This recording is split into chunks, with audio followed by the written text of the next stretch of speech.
Here এবং দিয়ারের খুবই গুরুত্বপূর্ণ একটি ক্লাস আপনাদের সবাইকে ওয়েলকাম করছে। আজকের ক্লাসটি খুবই গুরুত্বপূর্ণ, কারণ হিয়ার এবং দিয়ারের ব্যবহারে প্রায় 90% স্টুডেন্ট কনফিউজড হয়ে যায়। তারা জানে না কীভাবে হলো যে হিয়ার এবং দিয়ারের সঠিক ব্যবহার করতে হয়।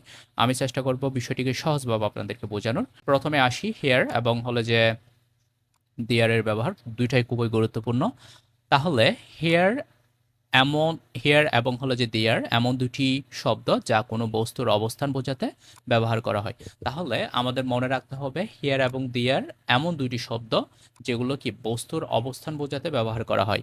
হিয়ার মানে হলো যে এখানে, দেয়ার মানে হলো যে সেখানে। দুটি কিন্তু কি বস্তুর অবস্থান বোঝাতে ব্যবহৃত হয়। আমি দুইটা করে চারটা এক্সাম্পল দিয়েছি। প্রথমে দেখব হিয়ারের ব্যবহার। হেয়ার ব্যবহার করা হয় যখন কোনো বস্তু আমাদের কাছাকাছি থাকে, অর্থাৎ এখানে বোঝাই। অর্থাৎ কোনো বস্তু যখন আমাদের কাছাকাছি থাকবে আমরা হেয়ার ব্যবহার করব।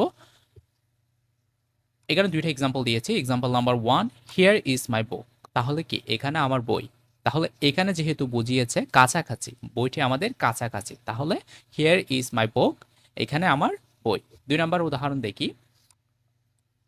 হেয়ার ইজ ইউর ফ্যান, এখানে তোমার কি কলম। তাহলে এখানে বুঝিয়েছে বস্তুটি কি আমাদের কাছাকাছি আছে। আমরা হলো যে দেয়ারের ব্যবহার দেখি। দেয়ার ব্যবহার করা হয় কোনো বস্তু বা ব্যক্তি আমাদের থেকে দূরে থাকে। যখন কোনো বস্তু বা ব্যক্তি আমাদের থেকে দূরে থাকে সেক্ষেত্রে হলো যে আমরা দেয়ার ব্যবহার করি, অর্থাৎ সেখানে অর্থ হলো যে আমরা দেয়ার ব্যবহার করি। দুইটা এক্সাম্পল দিয়েছি আমি এখানেও।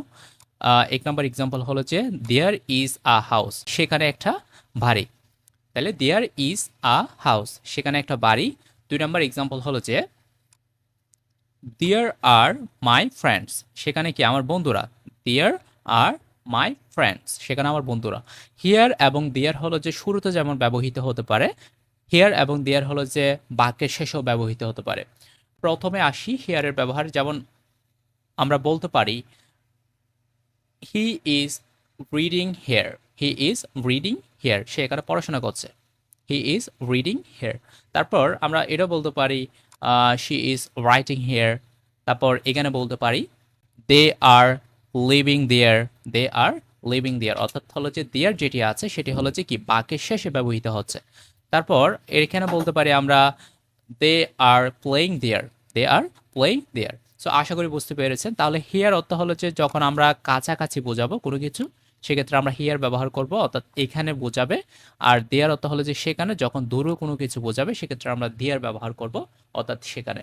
সো আশা করি বুঝতে পেরেছেন। খুবই সহজ একটা লেসন, কিন্তু ইংলিশে হলো যে হিয়ার এবং দেয়ারের অনেক বেশি ব্যবহার আছে। আপনারা যদি পয়েম পড়েন, আপনারা যদি পেসেসগুলো পড়েন, এই দুইটা ব্যবহার কিন্তু অনেক সময় পেয়ে থাকেন।